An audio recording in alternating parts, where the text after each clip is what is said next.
E agora nós estamos em contato com a nossa convidada, ela que fala conosco diretamente da cidade de Franca, no interior de São Paulo. Um abraço para todos de Franca. Ela que é mesa tenista da classe 7, Patrícia Martins. Patrícia, uma boa tarde. É um prazer falar com você, tudo bem? Boa tarde, Felipe. O prazer é todo meu. Obrigada aí pela oportunidade de estar aqui falando com vocês. Tudo bem, e você? Tudo bem, nós te agradecemos aí sua gentileza e cordialidade com o nosso programa. A Patrícia que tem uma história bastante curiosa e até uma superação, né, Patrícia? De você meio que perdeu todos os seus movimentos e recuperou meio que com o esporte. Isso, Felipe. Eu descobri em 2022 uma doença rara, né, chamada porfiria aguda intermitente, uma doença extremamente grave se não cuidada a tempo. A pessoa corre risco de morte, né? E eu fiquei em estado bem grave, tive aí a perda de todo o movimento do corpo, eu fiquei tetraplégica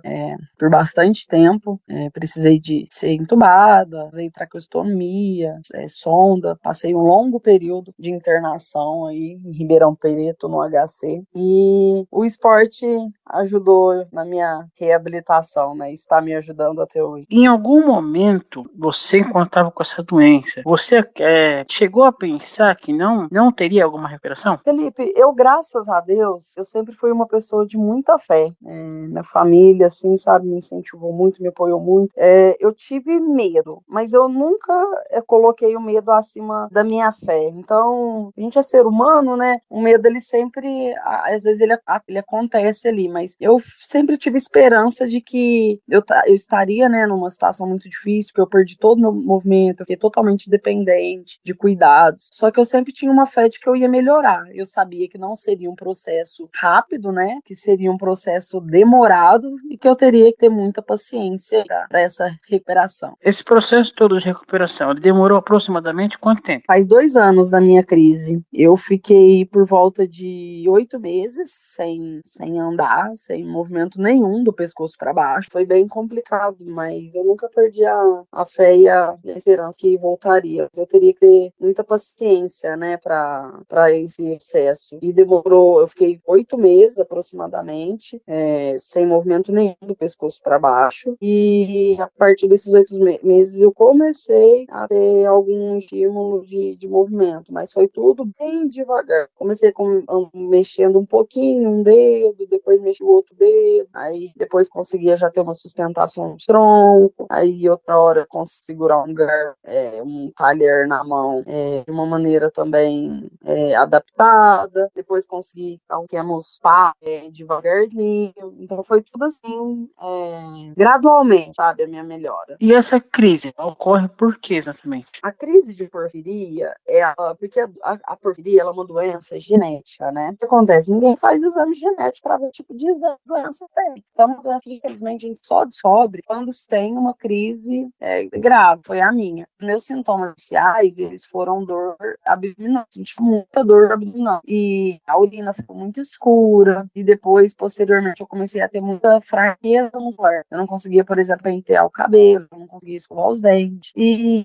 no começo o diagnóstico foi muito difícil, porque como são vários sintomas, não uma coisa específica, ninguém pensa em porfiria. E acontece em porfiria, tem alguns fatores que nós chamamos de fatores de risco, que são porfiriogênicos, que podem, quem faz pode ter uma crise, que aconteceu comigo, que são uso de álcool, tabaco, né, medicações que são proibidas, e tanto físico do corpo, por exemplo, você treinar muito forte, fazer um exercício físico muito forte, e estresse emocional. Então, e também o jejum intermitente. Quem tem porfiria tem que evitar todos esses gatilhos que nós chamamos. Então, como eu não sabia que eu tinha doença, eu fazia uso de cigarro, eu bebia finais de semana, eu tomava algumas medicações que eu achava, por exemplo, você tá com dor de cabeça, a maioria das pessoas tomam o quê? Dipirona. Quem tem porfiria não pode tomar dipirona. Então, eu tinha algumas medidas que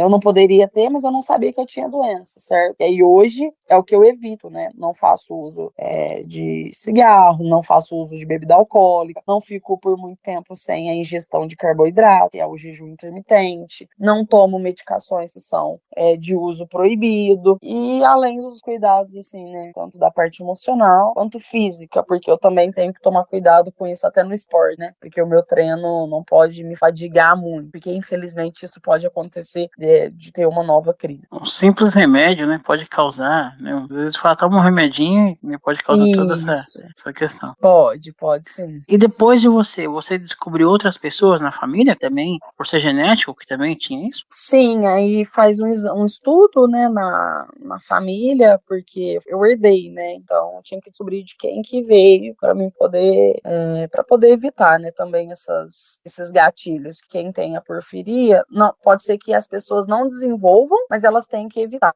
No caso, eu descobri que a minha mãe é a portadora do gênese da porfiria e nós somos em 6 irmãos. No caso, tem mais um homem de 34 anos que tem e uma mulher de 35 que tem também. E no caso de vocês, você tem conhecimento de outras pessoas que têm isso no Brasil, por ser uma doença rara? Tenho sim, Felipe. É muito legal isso, assim, porque quando a gente descobriu a doença, a família fica muito preocupada por ser uma doença rara. Então, assim, falta muita informação, infelizmente. E aí a gente começa a buscar, né? Até depois eu vou falar um pouquinho do tratamento, que é muito difícil, não tem a medicação disponível no SUS. E o que acontece? A gente tem um grupo, né, do pessoal que tem porfiria, chama Família Porfiria, que tem as enfermeiras do projeto também da Abrapo, que é a Associação Brasileira de Porfiria, e a gente se ajuda, né, porque a doença é rara e mais raro ainda são os médicos que conhecem da doença. Então a gente se ajuda ali, né, troca experiência, até mesmo de, às vezes, dicas, né, olha, faz isso que é bom, faz aquilo, algum tipo de tratamento, assim, em questão de fisioterapia, algum tipo de exercício, sabe, que fez, que foi bom, essas coisas. Então a gente tem um grupo, ele tem aproximadamente, não vou saber te falar com precisão, porque lá também tem parentes, sabe, às vezes a pessoa tá em estado grave, às vezes entra pai, mãe, esposo, filhos, né, então assim, mas eu acredito que tem umas 180 pessoas no grupo, né, no Brasil, grupo que eu tenho, inclusive tem algumas pessoas até de fora, assim, do Brasil nesse grupo, poucas, mas eu já vi já algumas. Que legal que você tem esse grupo, né? Hoje com a internet dá para se ajudar aí através da internet. Aproveita e fala da questão do tratamento, que você entra nesse tema, né? Das dificuldades. Ah, sim. Então, o tratamento da porfiria, quando se está em crise, precisa de tomar uma medicação. Ela é chamada de hematina ou emina, tá? Essa medicação, ela infelizmente não está disponível no SUS, que é uma luta que a Associação Abrapo tem, né? E todos os portadores de porfiria têm, para que essa medicação seja disposta no SUS. Por quê? Essa medicação, ela é de extrema importância quando uma pessoa está em crise. Se a pessoa está em crise, o primeiro tratamento é tomar a hematina, certo? Então, para baixar os porfinogênicos, a gente precisa de fazer o tratamento com a hematina. É uma medicação de alto custo, certo? Hoje em dia ela custa em média de mais de 50 mil reais cada dose, né? No meu caso, foram necessárias 14 doses. Cada caso é um caso, tá? Vai de acordo com a indicação do médico, como vai ser feito o tratamento.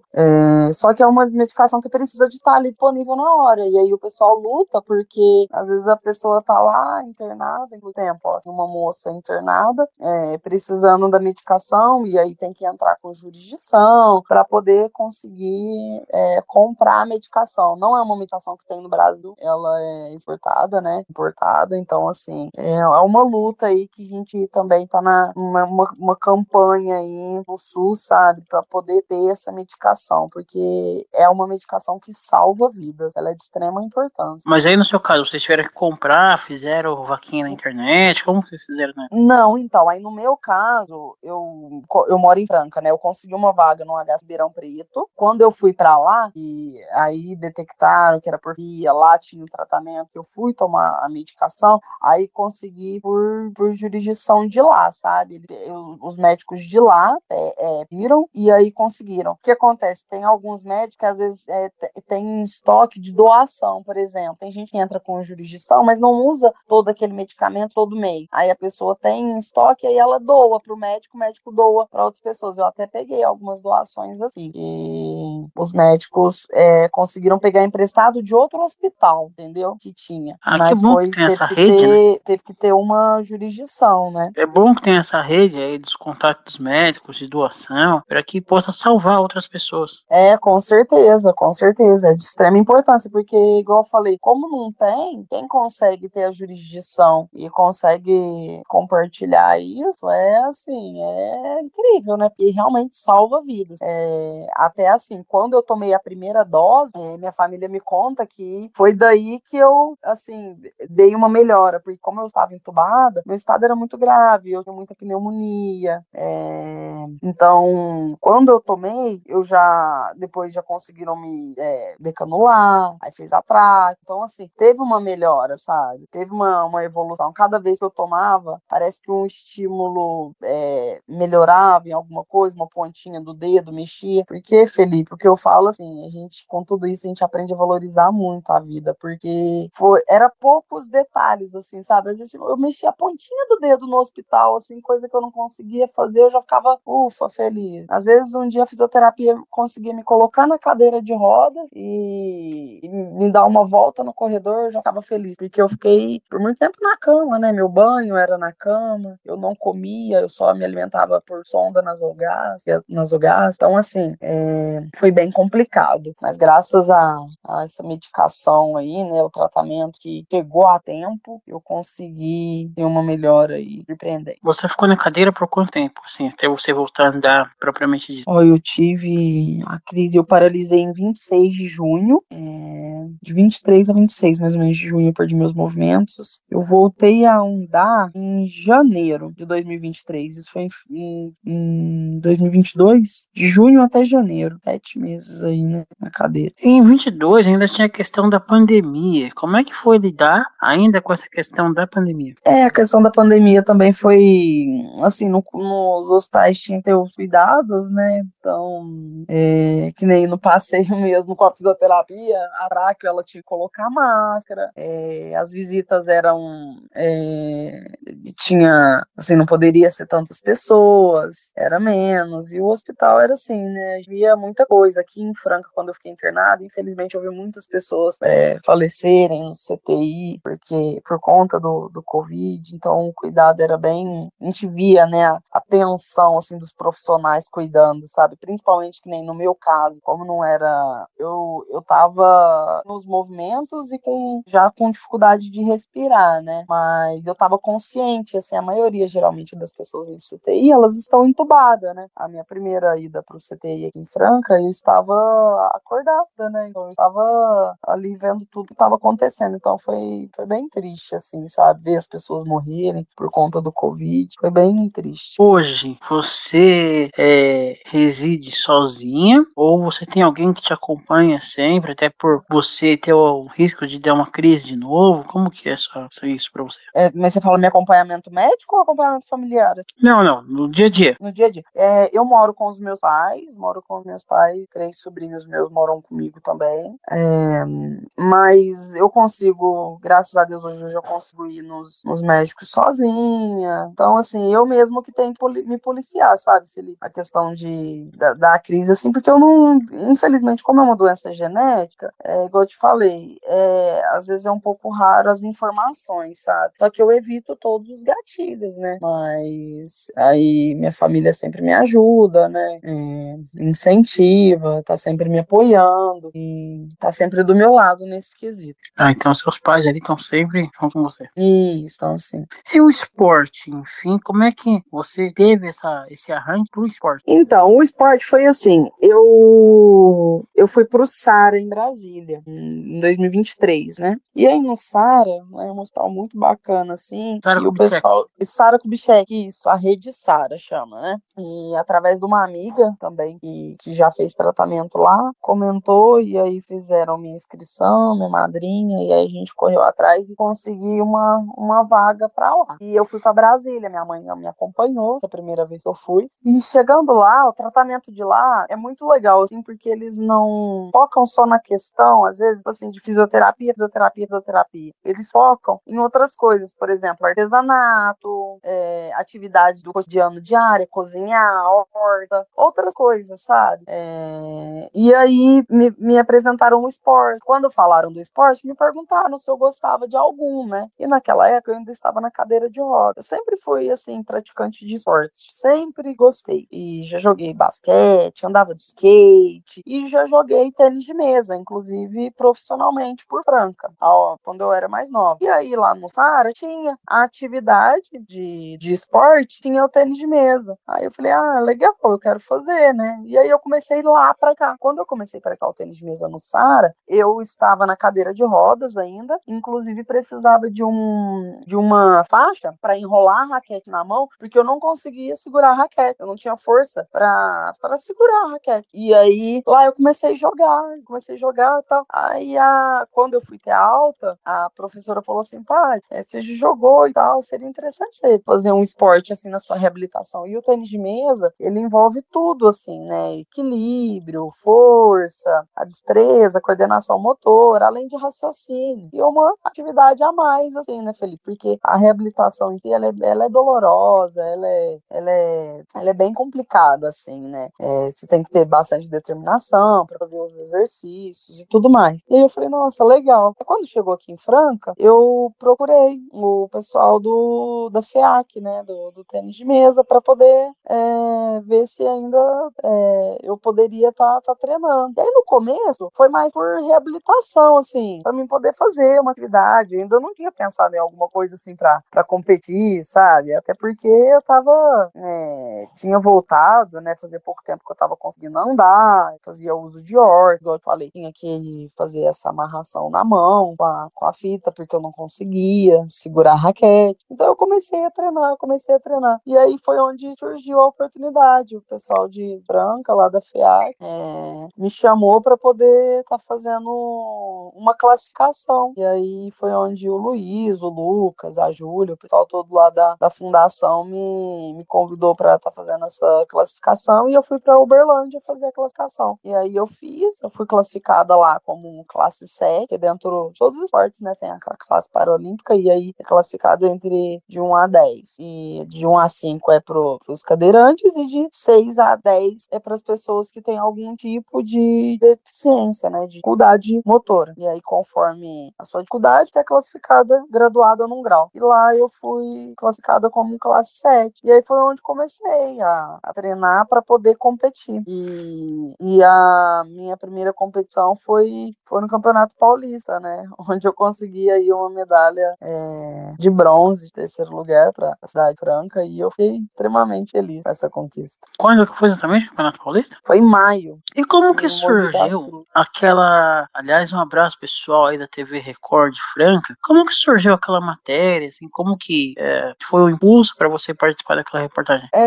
Um conhecido ficou sabendo assim da minha história e aí ele comentou com o jornalista. E aí o pessoal ficou interessado, né, na história e falou: nossa, isso é uma baita história de superação, né? Vamos fazer uma matéria. E aí o Valentim me convidou para poder estar participando do programa. Muito legal, assim, muito importante, sabe? Acredito que tem muitas pessoas assim que podem se inspirar, né, numa superação aí, porque às vezes a gente passa por momentos muito difíceis na vida, né, Felipe? A gente acha que ali vai acabar, que a gente não consegue, que a gente não é capaz, mas se a gente tiver fé, esperança, Deus no coração, né, e perseverar, a gente consegue. Você imaginava que fosse repercutir daquela maneira? Não imaginava não que fosse repercutir assim. Eu esperava, né, poder ajudar as pessoas, assim, mas eu não esperava que fosse repercutir como repercutiu, não. E agora, quais são os próximos passos, os próximos campeonatos? Então, Felipe, eu sigo treinando, né? E agora a gente tem mais uma etapa também do Paulista. Final do ano tem brasileiro. E além de ter algumas competições aqui assim na região que a gente sempre tenta participar, né? E os Jogos Abertos, não foi possível a participação? Então, que acontece? Eu não joguei para poder ir para os abertos, tem que jogar os regionais, né? Aí os regionais você classifica. E aí eu não consegui ir com a classe paralímpica. Só teve no CT que eu sou inscrita, só foi o pessoal mais novo. Aí eu acredito que não tenho como ir para os abertos. E quando que vai ser a próxima etapa do Paulista? Acredito que mês que vem, em agosto. Em agosto. Isso. E o brasileiro vai ser a primeira vez? vez também que você participou do Brasileirão. Isso, aí se o brasileiro em dezembro, tudo dando certo de eu participar, vai ser a primeira vez. Quantas vezes você treina por semana ou por dia? Como que é essa questão de treinos? Ó, musculação eu faço todos os dias, né?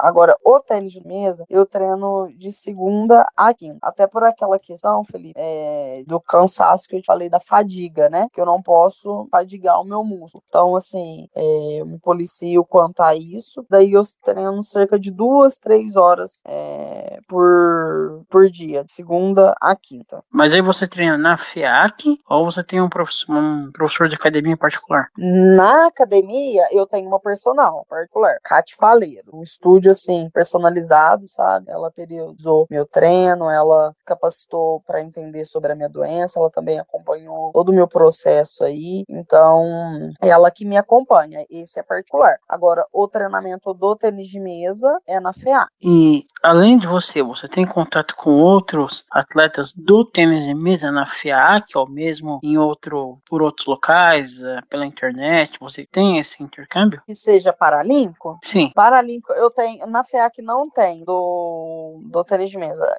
Por enquanto sou só eu, mas eu tenho sim contato com outras meninas que são de outras cidades. E por questão de patrocínio, existe algum local, alguma loja, algum local da cidade que já se interessou em te patrocinar, até por você, de uma certa forma, ser um símbolo da cidade? Infelizmente não, Felipe. Patrocínio eu não tenho nessa questão aí, não. Eu imagino que deve ter um custo alto, né, para você, essa questão da academia e tudo, deve ter um custo bastante alto para você meio que se bancar para competir. Isso. Então, assim, a FEAC banca, né, as competições, são as competições eles que bancam. E, assim, na verdade, a personal também, eu tenho o patrocínio dela, né? Eu consigo estar treinando lá, ela me patrocinando. Já dá uma aliviada, né? Isso, já dá uma aliviada, porque é um custo a mais que eu teria. E na família, além de você, tem algum outro praticante de esporte? Não, infelizmente não. Meu irmão, ele jogou vôlei quando mais novo, mas infelizmente ele machucou o joelho e aí ele acabou saindo do esporte.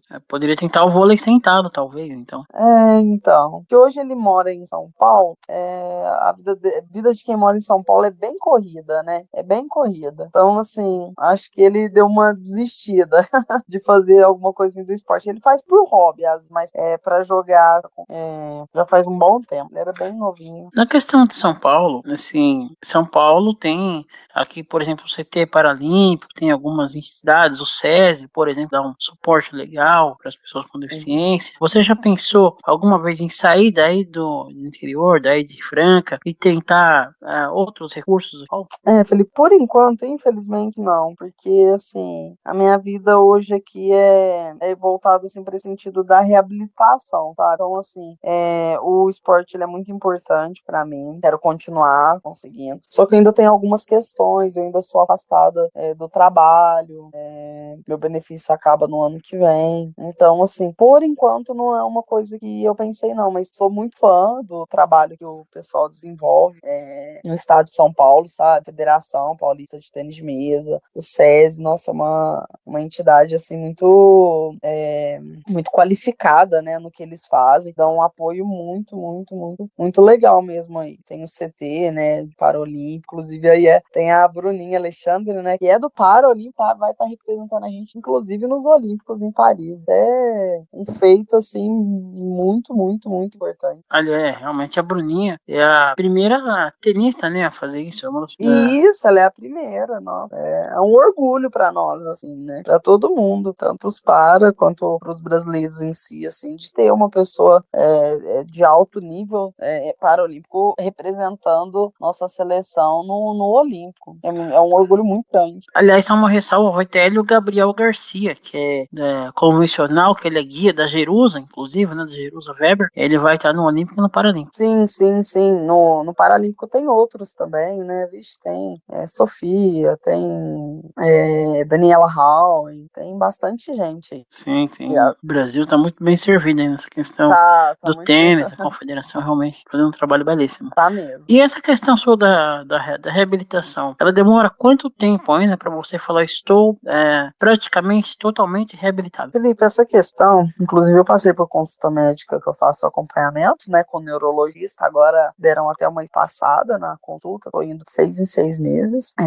Eu perguntei, sempre perguntava, olha, como que vai ser minha reabilitação, a melhora, eu vou melhorar mais, porque cada dia que passa, Felipe, eu percebo que eu melhoro um pouquinho, só, e são passinhos de formiga, sim, é uma coisinha pouca, porque pensa que eu perdi todo o movimento do meu corpo, então até reabilitar tudo isso é demorado. No começo me falaram que a minha reabilitação seria assim, depois de 2 anos, crise, eu veria o que ficaria de sequela, certo? Isso já fazem 2 anos.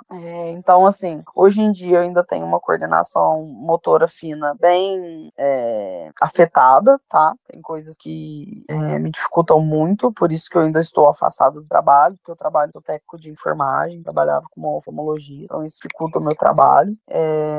Mas conforme o tempo for passando que eu vou vendo que eu vou conseguir melhorar mais, sabe? Hoje eu percebo mais minha dificuldade um pouco ainda no andar, na questão motora fina, por isso que eu ainda faço, né, o tratamento TO, faço terapia ocupacional toda segunda-feira no HC de Ribeirão Preto, tenho acompanhamento lá, o pessoal de lá é incrível, me ajuda demais, sabe? Então, eu espero ainda ficar melhor do que eu estou, porém, estou muito grata por estar como estou, entende? Porque quem me viu, quem me conhece, viu como eu fiquei quando eu estava em crise, hoje me vê assim, não acredita, sabe? Como eu tô bem. Porque os médicos mesmos que me viam, falam assim, que a minha recuperação foi sensacional, até porque assim, né, graças a Um Deus eu milagre, tive talvez? assim, um milagre, eu assim, ó, pra todo assim, minha família, o pessoal fala que eu sou um milagre. Eu também me considero um milagre de Deus, porque apesar de quando você me perguntou se eu achava que não ia,